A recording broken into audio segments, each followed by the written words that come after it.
Good morning, Vilnius. Good morning, everyone here being present and also people online. It's quite a nice feeling to be back in Vilnius, to be honest, because those of you who know me will tell that I'm a passionate fan of this city. And the question behind me has been something I have been thinking about quite a lot, both lately, but also back in my professional career. Today, I'm proudly representing a consultancy firm, Arda, and our mission, in a way, is help employers to become better, being better employers. And this question actually popped up in one of the customer researches we were doing, so we decided to explore it a bit more. And what I will do today, I will show you the both sides, what companies think they are doing for their employees, and if employees actually think all of this makes sense. So let's start with our heroes, 5 people whom we have actually made up based on a survey data, and each of them has their own separate story. Let's start with Anna, ambitious, still a bit lost youngster. Anna is a 23-year-old fashionista, and what you can see is that she's quite okay, meaning she lives with her boyfriend, they rent an apartment together. She doesn't maybe earn that much money as she should, so sometimes she gets some jars of jam from her mom or maybe some cucumbers to really support her way of living. And what is important for her is not only knowing that she grows in her role, but really being able to learn every day. Even more than uncertainty about the future, because she understands it's not consistent, she worries about her financial security. And out of all of the heroes you will see today, she is the one who is ready to speak up about her mental health issues. Actually, even her manager is saying that youngsters are much more open to talk about how they feel compared to other people. She also admits that at work, it's super hard to focus. And that brings her to the feeling that she's a bit lost, meaning she doesn't want to take vacation because she feels like she doesn't deserve it. From the other side, she always takes the opportunities which are being provided by her employer to talk to a psychologist or psychotherapist. And she has realized that there are other opportunities out there. So wherever possible, she actually searches on the web what are her new job possibilities. And when there is too much stress, Anna just gives up all of her healthy eating habits, everything else. She goes for something like that, a jar of ice cream, and that somehow kind of helps her to calm down. Our other hero is Tom. He's a very busy guy, and he thinks he's super productive. I will show you why. Tom is 44 years old. He has a university degree. He actually earns quite nice money. He has a family. He says he has a good relationships with his wife. They have also a child at home, and he has an apartment. But what is important about him is that he claims that work is all his life. So he spends more than 60 hours every week in doing what he thinks he's best at. That, of course, has an effect. Tom admits his relationship with family, with friends, everything pretty much suffers. And he also has understood there is something wrong with his work and life balance. He thinks that everyone expects him to be present, be at all the meetings, contribute wherever he goes. He has to answer the calls and emails also outside the working time, because during the working time, he's the manager. He's inspiring everyone. He's taking care of everyone's well-being. He's the role model for other people on how you should look like at work. And he actually also says that workload is the main source of stress for him at work. And yes, success of today is not taken for granted. He worries about what is going to happen with him and with his family in the future. Let's take the next hero, and that will be Janus. He's super pampered IT specialist, and I think I have an answer also for you if you wonder why I say that. He's 30 years old, works in IT industry, as you could also tell by his appearance, and most of the time he works from home. So what that brings is that he pretty much sits at home, he's fine with everything, he gets 1 to 2 job offers every week, and he has also a girlfriend, which is good from one side, but work from home puts a lot of pressure on the way how the relationships are happening at home. And compared to other heroes, he is the only one who says the current way of working has some side effects on how I actually physically feel. But compared to all of his friends who work in all the other industries, he feels pretty pampered at work. Pretty much. He gets everything he wants. All the benefits, health programs, development opportunities. Those help him to stay quite relaxed. And when we asked him a question, he actually said, yes, employer is taking very good care of me. But if he would have a stress at work, or if he would feel that there is too much work for him at his workplace, he would easily go like, from tomorrow I'm not going to do this or that. So he's quite easy to give away some of his work tasks if he feels overloaded. And even if everything is being quite nicely set up for him, he still wonders how the tomorrow will turn out for me. Lila is our 4th hero. She's very humble, but I will show you why she has got a bit grumpy. Lila has been working as a teacher whole of her life, and she still lives in the city where she was born. It's not even a city, it's a small town. And Lila actually also says that her salary maybe is not the highest, but together with the husband, they can get from one salary date to another. Compared to others, she definitely has less working hours, but that also puts additional stress on her financial stability. And even if she does the same work, new director at school says that Lila actually needs to do more work because there are skills which are changing, which makes her feel super useless and definitely undervalued, both from her colleagues, which are younger, but also from the children in a class. The whole situation and COVID on the top of it has made her grumpy. Lila doesn't know what's coming, but compared to all the other heroes, she is ready to stay with her employer. She doesn't intend to move. She knows 5 to 7 years, and she will have a possibility to retire. What also is important with Lila is that she will definitely sacrifice something, and that is her relationships with other friends. So if she has too much to do, she'll just call her friends and say, I'm not coming for Nordic walking today. All right, let's move to Vytautas. Guess from where he is. So Vytautas loves the freedom, meaning he's a hardworking, self-made man. He just needs to be free. Vytautas actually doesn't want to disclose his income when he asked him to. He then goes, well, if I have to, no, it's something below 750 euros. And he lives in a bigger city, is single, and he owns a little car repair store. What is good with Vytautas that if you need a car, you just call him and he will get it over to you in a week's time. So that's Vytautas.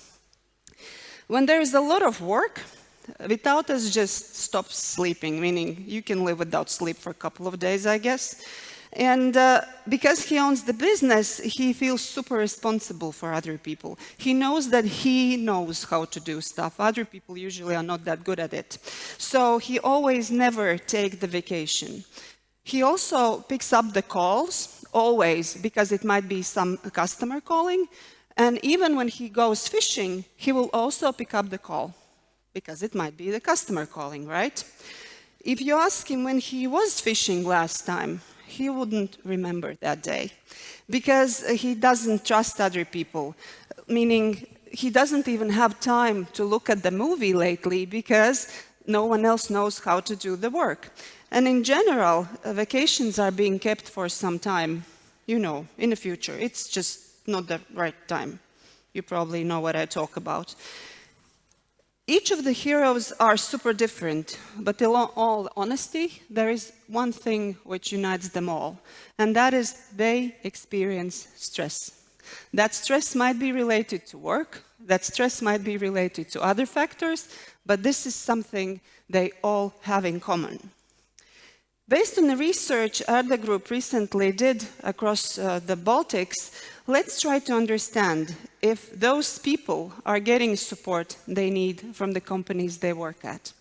So what we did, together with our good cooperation partner BTA, we did the research. We asked more than 2,000 people across the Baltics, pretty much equally spread across 3 countries, the questions on the well-being. And in order to support that data with more insights, we also had a focus group with HR professionals from all 3 markets, from really different industries, just to really see if we were right.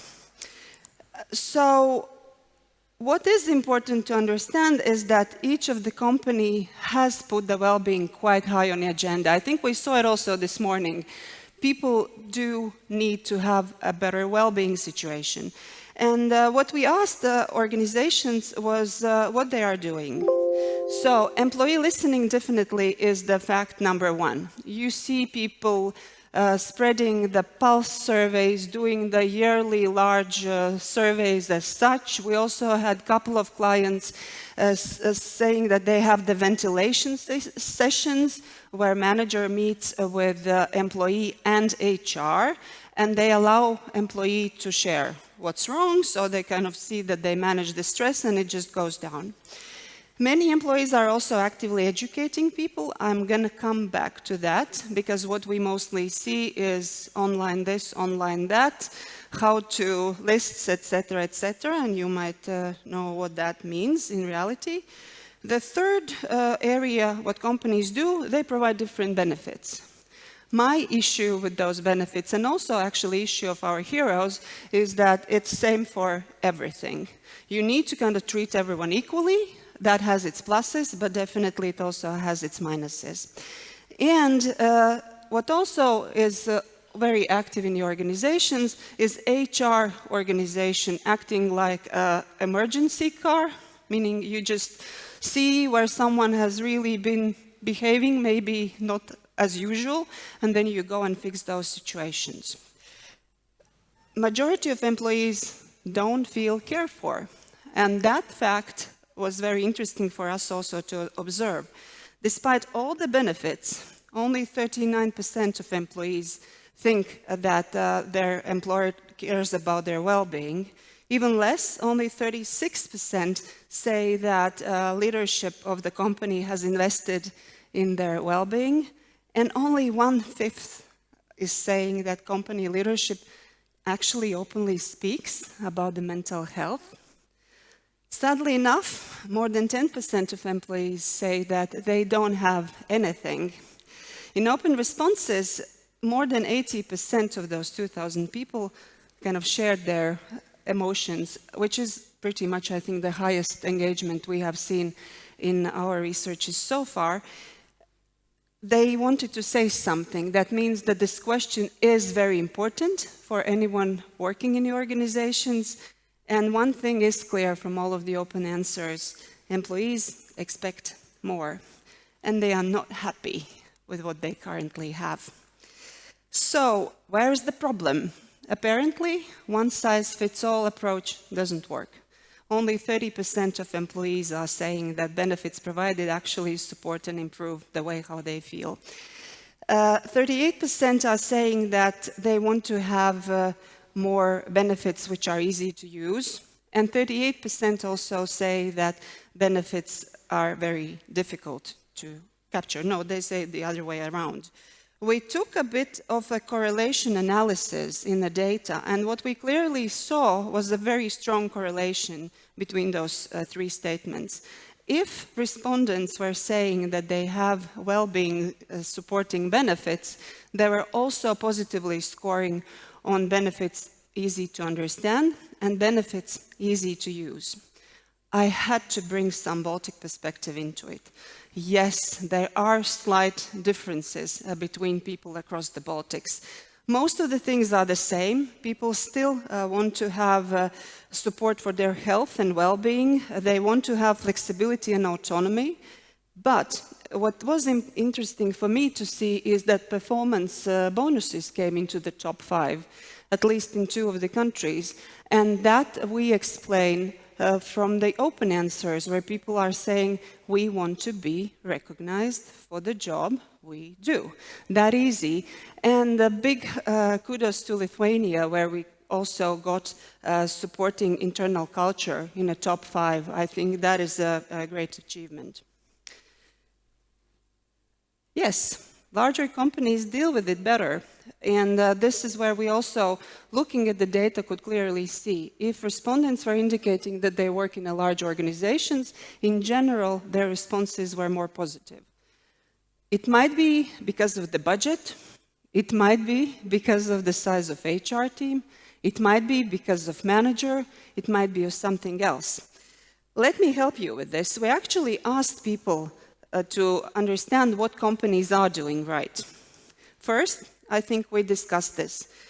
People don't want to spend time in looking in intranet or other policies, trying to understand what kind of support they want to get. They want to have that information easy to access. They don't want to spend 2 weeks in trying to get 1 day off. They just want to call her manager or his manager and use the day off. So this is that easy. Whatever benefits are there in the organizations for their well-being, they need to be easy to access and very easy to understand. The other very strong correlation in data was that companies where employees were seeing that companies investing in developing the managers, they were all saying, hey, that company cares about me. And what was also interesting was that investments in inclusive environment and leadership speaking openly about the mental health is nothing you can actually budget, right? It is something how you build an internal culture instead. I would actually be bold and I would say supportive manager has the highest correlation to employee well-being at their workplaces.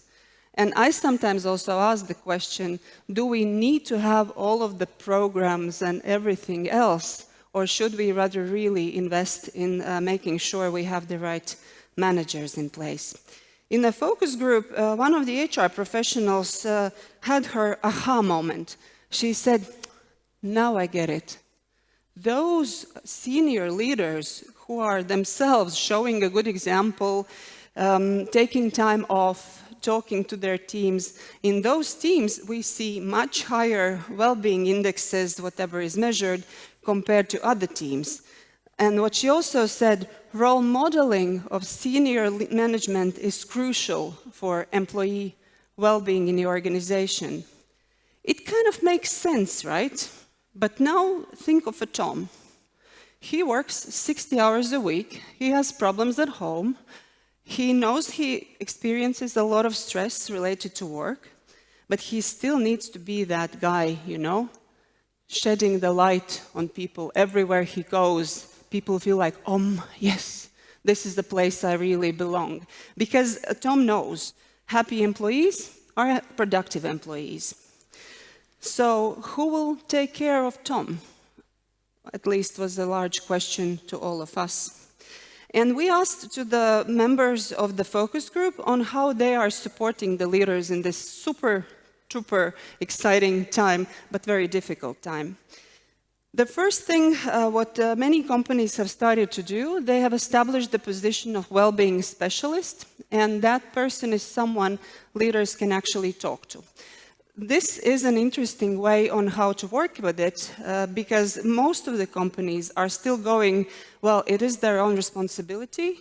We will educate them.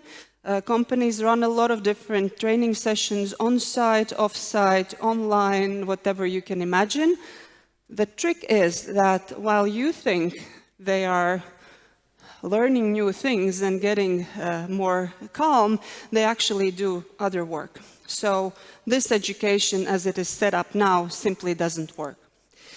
Part of the organizations have realized that they need to help leaders, and they put together personal development plans for them, where they learn how to manage their personal well-being. Some have realized that they are bad at managing people, so they simply delegate people management topics to which function? You know, yes, I thought so that you will guess. And there were very few, actually only one company which said, but where's the problem? If you really set up right structure, if you have at least 2 successors to each of the leader, and not just in case they die or leave, but even if they want to take a day off or, I don't know, go on a vacation, they can do it because there is someone who can step in and support them. Well, I must shock you once again. There actually is no strong correlation between what companies are doing, what benefits they are providing, and actual well-being. I tried to understand why it is so. According to the research done by American Institute of Psychologists, everything that happens to us at work is somehow related. But in HR, we often forget to look at those things together. Sometimes we really work on making sure that everyone is extremely motivated and forgetting about the employee experience. That usually ends up with a lot of burnout cases. Sometimes we kind of set up everything perfectly, like Janus, right? Everything is working for him. But because he doesn't have the right motivation, he ends up with, you remember the spa picture. And sometimes you can do everything, but if you forget about employee well-being, it simply erodes your organization and it becomes unable to innovate. So what actually we should do? Mental well-being is the key. And when we looked also at the results of the research, my time is out, but I'm almost there. I got buried away. There is a strong link between the stress levels of the employees and negative correlations were there for all the target groups we talked about. And work-life balance, physical health, and ability to switch off has another end for that mental health. This reminded me of one quote which I recently read, meaning we still expect that people come to work. Employees don't want to be treated as the workers. They want to be treated as people, looking not for the work, but actually life experience. And that experience has to be based not on benefits, but on a real emotional engagement. I have put together also a list for what I think you can do. Start with understanding what does well-being actually means in your organization. Is it psychological safety? Is it physical safety, emotional, mental well-being? You need to decide that for yourself. Secondly, focus on things like stress and overwork. There must be something wrong. Is it the way how the processes are set up? Is it something where you expect people to do exactly the same work, even knowing that everything else around has changed?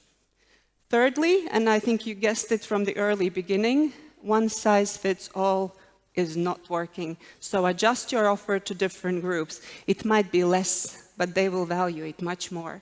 And pay additional attention to yourself and to your leaders, because you are the ones making sure that the organization can be healthy also for the future.